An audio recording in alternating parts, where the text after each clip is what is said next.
जोड़ी दोनों हाथ, जोड़ी दोनों हाथ, जोड़ी दोनों हाथ, जोड़ी दोनों हाथ, जोड़ी दोनों हाथ, जोहेली दिवैया राउर बाग दीनानाथ अर्घ के साथ।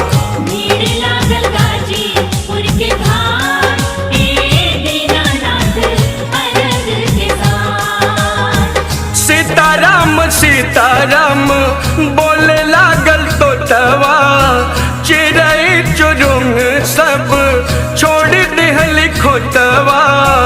कब होई तोह से एक मुलाकात, भीड़ लागल गाजीपुर के घाट आदित्य मल अर्घ के साथ।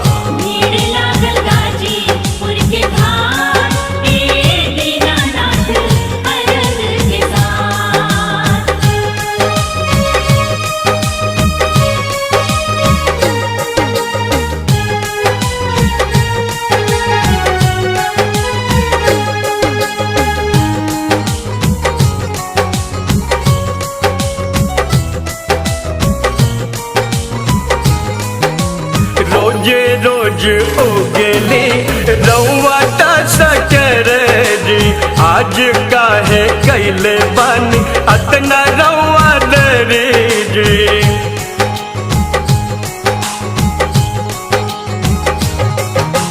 रोजे रोजे उगली रउआ सकरे जी, आज काहे कैले बानी अतना रउआ दरे जी।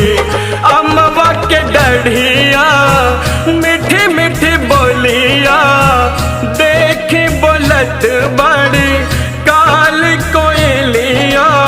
ले ली अर्घ के सब सौगा, भूख से हो लवा बचला दीनानाथ बदपुर के घाट।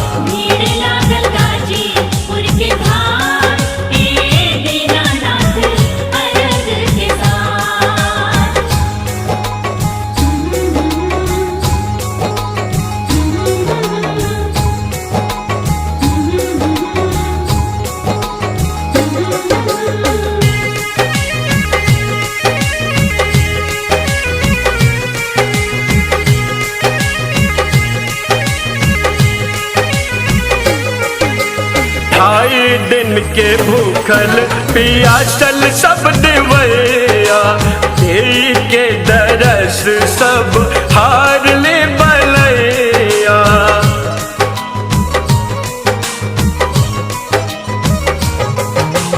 ढाई दिन के भूखल पियासल सब दिवैया, देई के दरस सब हार ले बलैया।